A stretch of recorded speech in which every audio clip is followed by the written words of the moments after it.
Série, votre rendez-vous dédié aux œuvres diffusées dans votre télé sur vos sites de streaming préférés, le tout sur We Love Cinéma. Comme chaque quinzaine, désormais, un invité de choix, un invité prestige, un invité on se fout pas de votre gueule, vient nous rendre visite, virtuellement bien sûr, en ces temps de confinement et post-confinement. Il a fait improviser et tourner des invités au propre comme au figuré, et même pour certains, il les a fait picoler. Il a susurré des mots doux, parfois censurés dans vos oreilles. Il est drôlement joueur et trop fort pour trouver des titres. Dernière preuve en date, Full Metal Banquette. Il est Giorgio dans Budapest et le mystérieux Gabriel Sterling dans Romance Distance, diffusé sur son compte Instagram. Bref, notre invité. Et Monsieur Poulpe, bonjour. Bonjour, j'ai la bouche pleine. Bonjour. Eh bien, écoutez, c'est un choix éditorial et on le valide. Ton intro durerait plus longtemps, alors du coup, je prenais mon temps pour mâcher. Non, je me suis dit que non, on allait faire quoi. Et vous le savez, désormais, l'actu des séries à traiter est entre vos mains, chères auditrices, auditeurs, soumis à vos votes et à votre sagacité sur le compte Twitter de We Love Cinéma et sur le compte Instagram. Et vous avez voté pour Space Force, la série Netflix vendue sous l'appellation par les créateurs de The Office. Ça va falloir qu'on en reparle. Et donc, pour en parler, mon Thomas Pesquet. Renan Tro, bonjour. Je note que mon introduction est beaucoup plus courte que celle de Monsieur Poulpe. Est-ce que c'est parce que je suis pas un invité prestige, moi? Bah alors déjà et c'est surtout parce que t'es là à peu près tous les 15 jours, donc en fait, je crois que sinon ça les gens s'habituent. Je tiens à préciser que je fais cette émission en short et que c'est quand même très important pour les auditeurs. Et que c'est un délice pour les yeux. Et évidemment. Monsieur Poulpe, vous avez regardé Space Force? Ouais. Ok, alors bon bah déjà ça ressemble à une analyse et je propose qu'on écoute la bande-annonce. This is a great adventure we are embarking on today. There will be setbacks, but greatness was never won without sacrifice. Oh, he is blowing it just like you thought. Yeah, it is a complete shit show. Oh, my dry cleaner. Yeah, they lost my dress wipes. Space should be a zone of wonder, not of conflict and death. As a scientist, you have a loyalty to reason. Makes you a little untrustworthy. How much was that prototype? $4 million? Middle schools. Cost as much as 4 new middle schools. Fuck! Are you running? No, keep up. Your attitude seems to be, give us money and don't look while we militarize space. You are running. Keep up. Hey, Mom, what are you doing? Got suspended. Gave a teacher the finger. His blood pressure is spiking. Brad, no interruptions for 5 minutes. Le 18 juin 2018, le gouvernement fédéral annonce la création d'une 6e division au sein des forces d'armée américaines. L'objectif de cette nouvelle section, l'opération Boots on the Moon, à l'initiative, pour ne pas dire le caprice, d'un président Twitter fou, et aussi défendre les satellites contre des attaques et exécuter diverses missions liées aux opérations spatiales. Et bref, tout est compliqué. Une série signée Steve Carell et Greg Daniels, qui était déjà à la manœuvre sur The Office, certes, mais la version américaine, et sur Parks and Rec et Les Simpsons pour Greg Daniels. Eh ben, à la base, ça sentait bon. On est d'accord, Ronan? Même le casting, tous les comédiens, c'est une folie. Bah oui. Ouais, ça sentait très très bon. Moi, j'ai vécu un truc un peu particulier parce que moi, la série, je l'ai vue sous embargo puisque Netflix me l'a montré avant. Et donc, je voyais tout le monde s'exciter sur les bandes annonces, trouver ça génial et attendre la joie du déconfinement pour découvrir cette série. Alors qu'il faut le dire, c'est la tristesse absolue. C'est la tristesse absolue. Moi, j'ai trouvé ça sordide. C'est pas du tout drôle. Et surtout, bah, c'est Steve Carell qui rame. Enfin, je sais pas ce que vous en pensez. Moi, j'ai trouvé que c'était vraiment triste à regarder, tellement c'était pas drôle. Déjà, la bande-annonce, hein, ça puait un peu le vieux slibard. En fait, c'est horrible parce que il y a ce truc. Déjà, c'est pas très drôle. Moi, j'ai vraiment mis, je crois, 5-6 épisodes à sourire, ce qui est quand même très long. Et en fait, le plus badant, c'est pas que la série soit pas drôle, c'est qu'elle est faite par des gens qui étaient drôles. C'est que là, en fait, on est dans un truc où, en fait, on bascule dans le boomer 3000 de l'humour, qui est terrible. Ouais. C'est que tu te dis, merde, les gens très drôles des années 2000 ne le sont plus en 2020, et ça fait vraiment mal au fion. C'est vraiment dur. Mais après, je pense que c'était pas du tout l'idée de refaire un The Office parce que le rythme de comédie est pas du tout le même. Il y a un gros souci de rythme déjà dans Space Force. Les fins de scène, c'est terrible. Tu sens que sur le papier, ils se sont dit, moi, je crois que ça passe au jeu, ça passera la blague. Et tu sens surtout l'idée de la blague. C'est-à-dire que tu vois comment en séance d'écriture ils se sont dit ça, c'est hyper drôle.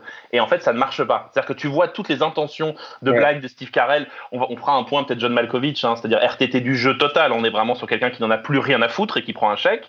Et tout marche comme ça. C'est-à-dire que des gens qui se font chier, qui sont pas très drôles, qui savent pas très bien pourquoi ça devrait être drôle. Et surtout, moi, ce qui me dérange le plus, c'est que ça a dû coûter un blé pas possible. Alors, moi, c'est ma principale réflexion en regardant cette série. Je me suis demandé, est-ce que, et du côté créatif et du côté du public, dans la réception du public, est-ce que la thune tue la blague ? Eh bien, vous avez 3 heures et vous nous rendez vos copies sur... Et c'est vrai, et en fait, en voyant cette série, je me suis vraiment posé la question, je me suis dit, est-ce que la grosse masse de thunes au niveau des créatifs, en fait, ils sont écrasés par tout ce que ça implique comme problématique de mettre de la thune à l'écran. Et au niveau du public, l'immensité des décors, les effets spéciaux, les machins, les trucs. Est-ce que au niveau du public aussi, cette abondance de fric fait que en fait, c'est moins drôle. Quand tu regardes The Office, qui est filmé à une caméra dans un bureau de merde, l'AREA, c'est l'enfer, le montage, c'est à la hache, enfin c'est horrible. Et c'est hyper drôle, tu vois. Mais ce qui est terrible en plus, c'est que sur le papier, je suis quasiment sûre que les vannes sont drôles en fait. C'est l'exécution qui est très problématique. Et moi, jusqu'ici, j'ai toujours eu un vrai truc avec Carell, et qui est très injuste pour les autres comédiens, qui est que juste le regarder, ça me suffit. Parce que je le trouve drôle, parce qu'il a un talent pour le slapstick, pour tout un tas de choses. Et là, dans cette série-là, ça ne marche plus. Mais Poulpe disait très justement Boomer 3000, c'est-à-dire que Carell est devenu un personnage désagréable, alors que dans The Office, c'était un personnage qui était désagréable, mais qui était touchant par son désir justement de contrôler l'espace. Là, en fait, on a vraiment un connard. On a un personnage qui est dépassé, qui est pas très intéressant, et surtout qui n'est jamais rendu humain ou vraiment sympathique. C'est que des effets pour nous le rendre humain. Il y a rien qui le rend dans le scénario, dans la manière dont il le joue, véritablement sympathique. Il y a cette scène terrible dans le premier épisode où il chante, enfin, les il danse Beach Boys, sur les Beach Boys. Putain, mais quel enfer cette scène, quel enfer. On voit l'écriture. T'attends la blague, elle ne vient jamais. Ouais. Terrible. C'est terrible, et surtout on voit comment en salle d'écriture ils se sont dit c'est la scène émouvante, poétique, c'est décalé, c'est drôle, et en fait c'est juste plat, et c'est pas. En fait ça rend le personnage totalement antipathique. Moi j'ai vraiment eu beaucoup de mal à aller au bout. S'il faut donner un point positif, c'est que pour le coup, moi le fil rouge fiction.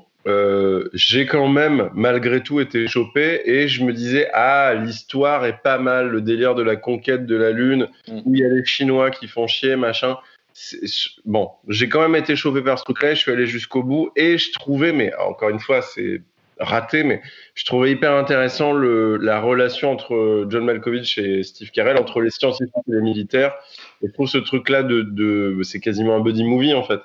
Mais Charline citait Parks and Recreation, qui est en fait le même sujet, c'est-à-dire comment des gens peuvent dédier leur vie à un truc qui n'a aucun sens. Dans Parks and Rec, Leslie Knope, elle dirige des parcs et jardins d'une ville pourrie. Et en fait, c'est la même relation avec Ron Swanson, qui était le même personnage hyper cartésien, lui qui était libertaire dans la série de Parks and Rec. C'est en fait la même structure, sauf que en fait, ça marche. Enfin, on a déjà vu ça en fait. Oui, mais tu vois, ce qui est très marrant, c'est que ça se réclame, ce que je disais, le truc de l'argument de vente, c'était par les créateurs de The Office. Bon, déjà, si on peut redire que le créateur original de The Office, c'est Ricky Gervais, c'est pas les Américains, bref. Je sens que c'est une mission. Et c'est surtout, je sens que c'est un combat. C'est-à-dire que ça lorne sur le papier du côté de Parks and Rec, du côté de The Office. Tu sais pas lire Parks and Rec.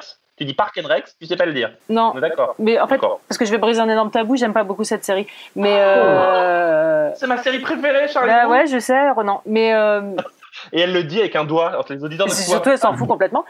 Non, mais je trouve qu'en plus, ça lorgne plutôt dans l'exécution du côté des vieux Zucker, Abraham Zucker, et pas les plus réussis. C'est très bizarre. Donc, du coup, Poulpe, tu parlais des comiques géniaux des années 2000, mais qui lorgnent sur un humour qui date de fin 80, début 90. Donc, tout le mélange passe pas du tout, en fait.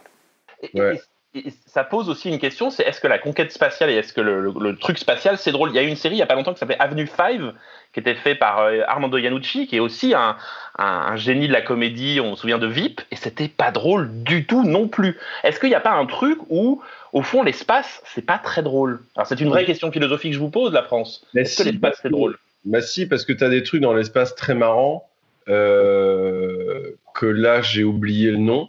Le guide du voyageur. Galaxy Quest. Et en film, t'as Galaxy Quest, t'as le guide du H2G2, Ouais. mais t'avais aussi une série assez marrante, une série anglaise, mais j'oublie le blaze, avec un vampire, machin, un mec chat et tout. Bon, putain, années 90, j'ai oublié.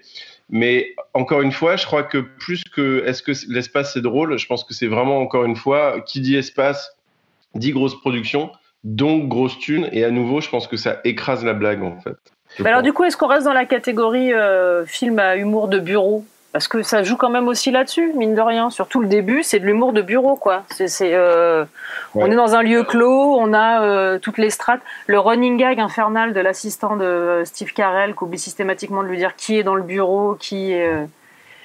C'est dur. Et surtout, c'est un truc de bureau, et en même temps, qui s'identifie à ça ?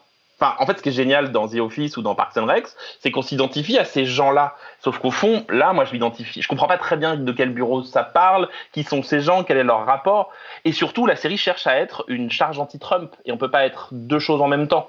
En fait, c'est-à-dire que la charge anti-Trump, elle est un peu foirée. C'est-à-dire qu'elle est pas très fine ou elle est même pas très drôle. Mais surtout, on la perd en cours de route, cette charge, non, on est d'accord.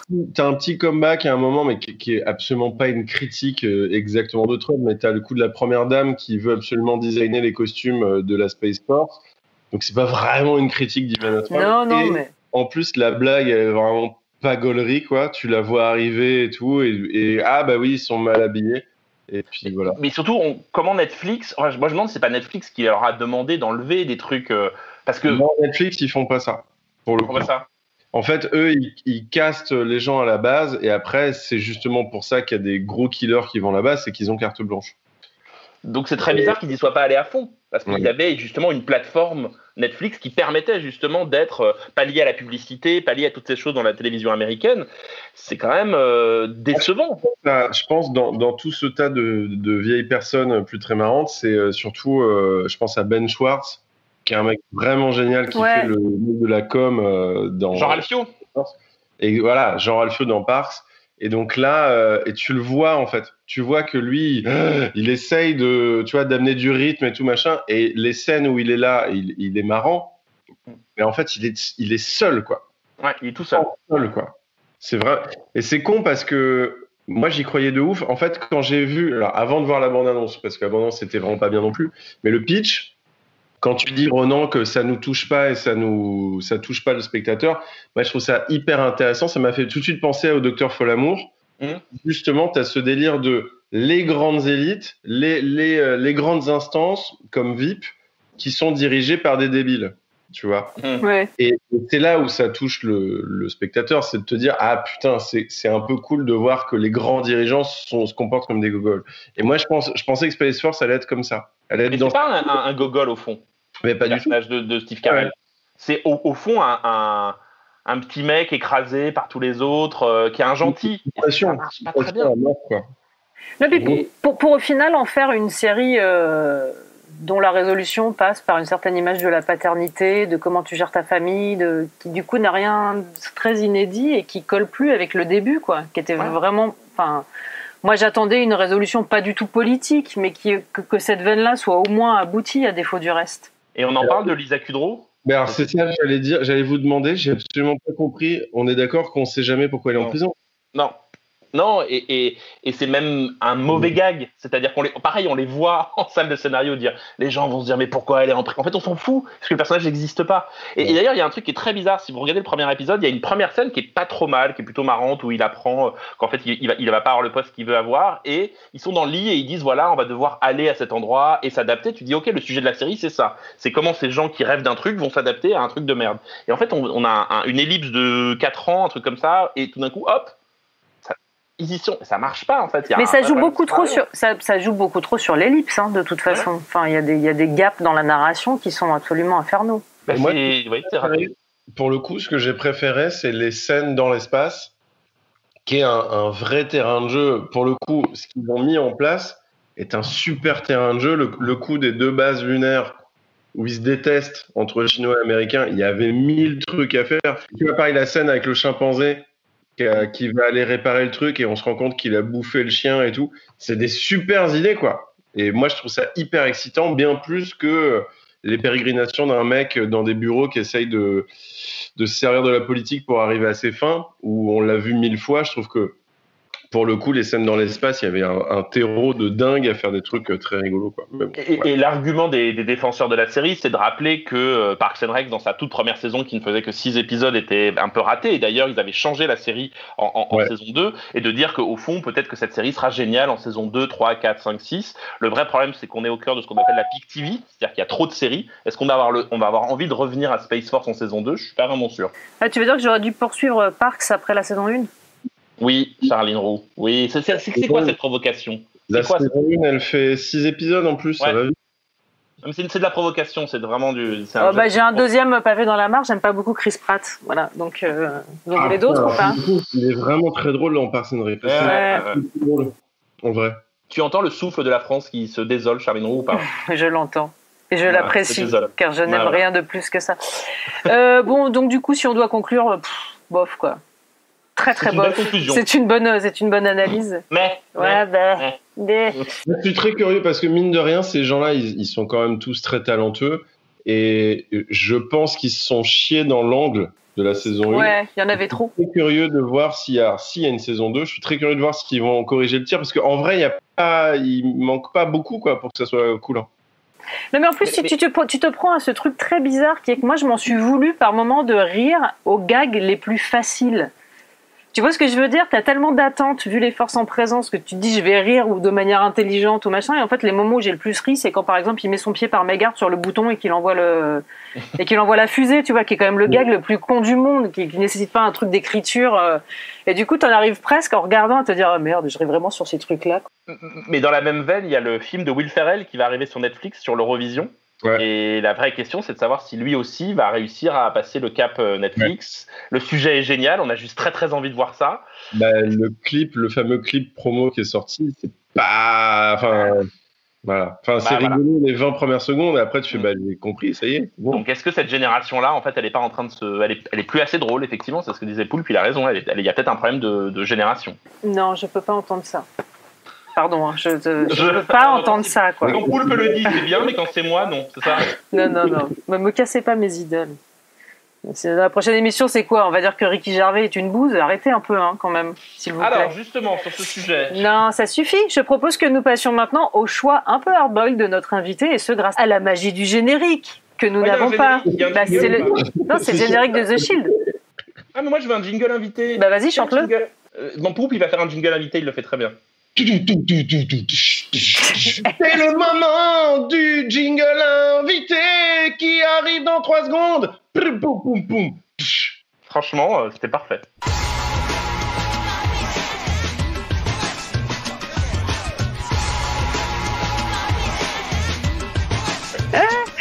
Cette saison entre 2002 et 2008 en compagnie de Vic Mackey, inspecteur de police à Los Angeles, et sa Strike Team aux méthodes très expéditives, interprétée par l'immense Michael Chiklis, une série signée Sean Ryan. Pourquoi lui ? Répondez, Monsieur Poulpe. Il y a énormément de grandes séries. C'est hyper dur en fait quand t'aimes les séries, donc pour vous comme pour les gens qui nous écoutent, il y a énormément de très grandes séries et c'est dur d'en dire une. Mais moi, clairement, c'est The Shield parce que j'avais jamais vu ça. C'était une des premières, je crois que c'est une des premières séries où t'as un vrai anti-héros que à la fois tu peux pas aimer et en même temps tu ne peux que aimer. Et c'est hyper étrange comme sentiment. Ce qui a ensuite donné des bébés tels Breaking Bad, Dexter et compagnie, où c'est des héros méchants. Et il y avait aussi ce truc pareil, où je découvrais cette forme de réa qui est complètement dingue, où c'est de la caméra à l'épaule, c'est quasiment du doc à l'arrache, mais qui est pas joué. Ils jouent pas le 4e mur comme tu peux le voir dans The Office par exemple, où ils font des regards caméra. Là, c'est une réa bourrine. Avec des zooms, des machins, c'est hyper dynamique. Et ensuite, l'ambiance c'était ouf. Après, cette ambiance-là, elle était vraiment typique de ces années-là. T'avais Oz, t'avais plein de séries comme ça qui parlaient de l'Amérique crade et clairement des laissés pour compte post-Reagan 80s, quoi. Et ouais, j'ai adoré ce truc-là. Et puis surtout, ouais, cette présence, ce héros qui est incroyable. Et après, il y avait un truc aussi que j'ai adoré, que tu retrouves un peu de temps en temps, c'est dans la narration. C'est que les épisodes, en gros, tu as une intrigue principale où il doit aller d'un point A à un point B pour résoudre une enquête pendant l'épisode. Sauf que pour résoudre cette enquête, il va être pollué par 1000 petites merdes à droite à gauche. Et en fait, tu as ce truc d'urgence où il se noie dans son environnement et qui continue quand même à essayer d'avancer. Je trouve ça vraiment génial. Par exemple, c'est un type de narration qui a été repris, par exemple, dans Platane. En fait, Platane, c'est un peu le The Shield de l'humour dans le sens où, je parle de la saison 1, hein, j'ai pas vu les autres saisons, mais t'as ce truc où il doit aller d'un point A à un point B, sauf qu'il va passer par du C, D, E, F, machin, avant d'arriver au point B. Et je trouve ça vraiment génial, ce truc de noyade de narration, quoi. Et dans les aspects assez géniaux de cette série, c'est qu'effectivement, tu le disais, tu as beaucoup de mal à t'attacher au mec, mais en même temps, tu n'as pas du tout envie qu'il lui arrive des galères. Et ce qui n'a jamais été sacrifié dans dans les 7 saisons, c'est le fait de jongler entre sa vie pro, qui est catastrophique, et sa vie personnelle, qui est un drama du début à la fin. Il n'y a aucune des deux parties qui a jamais été sacrifiée dans la manière dont c'était écrit. Ouais. Ce qui n'était pas si fréquent pour le coup. C'était une série en réponse, tu sais, à ces grandes séries des années 90, NYPD Blues, on racontait le quotidien d'un commissariat et on avait ces grands personnages héroïques et on en faisait. Ce qui est marrant, c'est que je me suis posé la question si The Shield pourrait être refait aujourd'hui. Je crois pas, en fait. Je suis pas sûr que le public aurait envie, d'autant plus en ce moment avec l'Amérique, de suivre un personnage pourri. Et donc c'est vraiment très caractéristique d'une époque, c'est-à-dire de cette manière dont on a eu de regarder l'Amérique de travers, dont on a eu de montrer justement que les figures héroïques américaines, on peut penser notamment à Charles Bronson par exemple, ou à toutes ces figures de vigilantes américains, la série a montré leurs limites en fait. Et la question c'est, je sais pas si aujourd'hui on pourrait refaire The Shield, je sais pas si ça passerait, je sais pas si les gens auraient envie de s'attacher à un personnage aussi monstrueux. Parce qu'il a quand même quelque chose de très très violent, très dur. Il est horrible, mais en même temps, il a des valeurs. C'est ses valeurs à lui, mais il a des vraies valeurs, quoi. Ouais, et ça pose une vraie question, encore une fois, sur l'évolution aussi des séries et de ce qu'on raconte. Après, c'est quand même une série très très marquée par l'esthétique documentaire, ce que vous disiez, Monsieur Poulpe, très justement. Et comment on avait amené cette esthétique pas du tout vers la comédie, vers un truc beaucoup plus dur, beaucoup plus brut.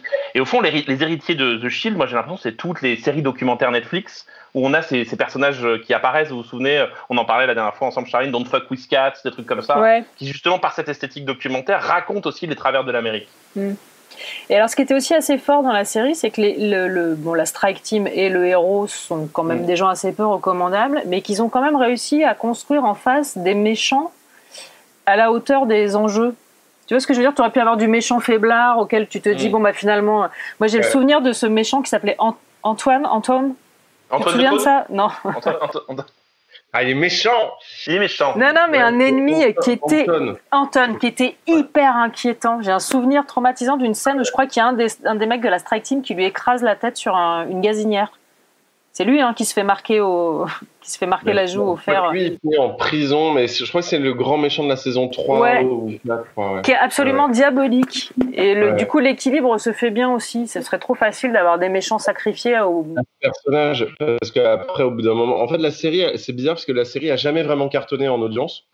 Je crois que le grand final, qui est pour moi un des plus belles fins de série, il s'est tapé un peu un bide aux États-Unis. Il a fait un peu plus d'1 million, je crois, ce qui est rien. Mais en fait, il y avait énormément de gens du cinéma qui rêvaient d'apparaître dans cette série. Et donc, vers la fin, ils ont commencé à faire entrer des gens. Avec Glenn Close dans la dernière saison. Qui était démente. Et en grand méchant qui était incroyable, c'était Forest Whitaker, qui était dans l'avant-dernière saison, qui est un personnage génial. En fait, ce qui est cool avec cette série, c'est que le héros Vic McKee, qui est, voilà, comme on l'a dit, qui est mi-bien, beaucoup plus mal que mi-bien, en fait, il entraîne autour de lui tous les gens dans le fond, quoi. Et Forest Whitaker, qui arrive comme un flic un peu intègre et tout machin, se dit putain, je vais me faire ce flic corrompu qui est l'enfer, et à force de vouloir, il va vriller et il va sombrer lui aussi et devenir la pire des merdes. Et je trouve ça tellement cool aussi, ce truc où t'as pas beaucoup ça dans les séries où le héros entraîne les autres, quoi, vers le fond. Et on se rend compte à quel point Breaking Bad a vraiment pris beaucoup à The Shield, au fond. Ouais. Mais alors la vraie question, moi je soulève les vrais débats dans cette émission, entre Tony Soprano, entre Vic Mackey et Walter White, qui on épouse, qui on tue, et qui... Voilà. C'est cette vraie question que je vous pose. Je veux une réponse, la France. Tu veux qu'on lance ça en... On lance, on y va. Alors, entre donc Tony Soprano, Vic Mackey et Walter White. Alors moi, franchement, je pense que je préfère me marier avec Vic Mackey. Au moins, j'ai l'assurance d'être protégée de manière indéfectible. Les autres, j'aurais pas confiance. C'est une belle idée. Très égocentré, mais bon. Cela dit, avec Walter White, on est sur un truc prospectif, quoi. Ça avance. Tu as une carrière qui se met en place. Ouais. Mais en fait, moi, bizarrement, c'est surtout coucher avec ou je bloque. Et j'essaye, hein. Je fais un effort, j'essaie de me projeter. Mais à chaque fois, je me dis merde, je vais avoir des bleus. Oui, mais ça fait aussi peut-être. Moi, je pense coucher Tony Soprano. Ouais. Voilà. Ouais. Ça peut être sympa. Mais en fait, le mieux, c'est une ambiance Belle et le Clochard, tu vois, des pâtes bolognaises, un truc sympa, tu vois. D'avoir de la bolo. Voilà, c'est ça. Mais peut-être que c'est l'occasion de retourner dans Parks and Rec, du coup, plutôt là, à ce moment. Ah ben ça, moi je sais avec qui je couche dans Parks and Rec, mais ça c'est trop détaillé. Alors si jamais les gens ils sont chauds pour découvrir The Shield, il y a vraiment le premier épisode. Juste regarder le premier épisode, c'est en fait quand t'as des très grandes séries où tu sais que ça va être une très grande série au premier épisode, typiquement Breaking Bad. Je pense Sons of Anarchy qui est un peu un bébé de The Shield puisque c'est le scénariste du plus gros nombre d'épisodes de The Shield qui a créé Sons of Anarchy et qui a en fait créé un univers étendu puisque tu as des personnages de Sons of Anarchy qui étaient dans The Shield et tout. Et en fait, ce premier épisode de The Shield, il est incroyable en termes de narration et j'ai jamais revu ça.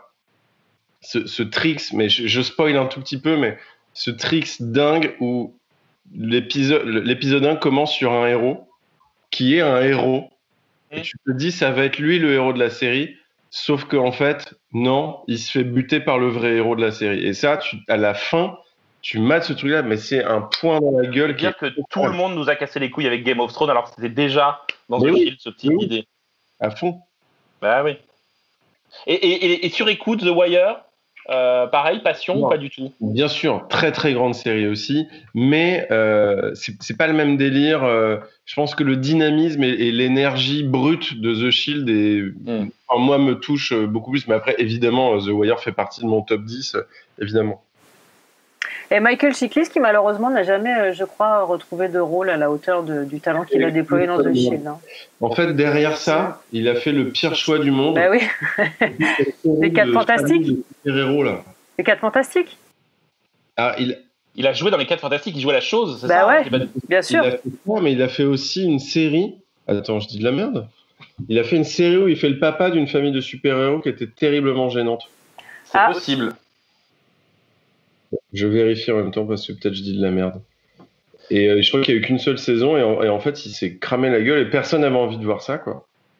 Bah, et surtout c'est quand même... Super héros family, tout à fait. Ouais, c'est ça. Mais c'est caractéristique aussi de ces acteurs qui incarnent tellement un personnage qu'après ils s'en remettent jamais. Ouais. Je vous rappelle qu'on attend toujours la nouvelle carrière de Jon Snow, comment il s'appelle Bah dis donc, il était chez Dolan, hein. Oui, c'est pas non plus... voilà. Il était chez Dolan et après il est allé faire un petit repos parce qu'il n'était pas très en forme, donc il faut laisser tranquille, il va revenir. Marvel, là. Il fait un Marvel là? Un Marvel avec Angelina Jolie et tout là. Parce que dedans, il fait un chevalier.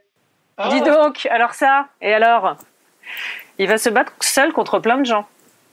Et ça va être drôlement bien. Avec une peau de loup, ça va être super. Bon alors en conclusion de cette émission, je redirais, Space Force... Et The Shield a rattrapé de manière impérative et je m'engage par la présente à laisser une seconde chance à Parks and Rec pour faire plaisir à Roland. Merci Charline Roux, c'est un beau geste. Mais c'est vraiment pas mon... En vrai, c'est bizarre, mais je re-regarde Parks and Rec depuis 2 semaines là. Ah ben moi aussi. Et en fait, ça... Peut-être que je vis avec Monsieur Poulpe et c'est une révélation. Ouais, mais je crois que Monsieur Poulpe avait plutôt des réserves, contrairement à toi. Non.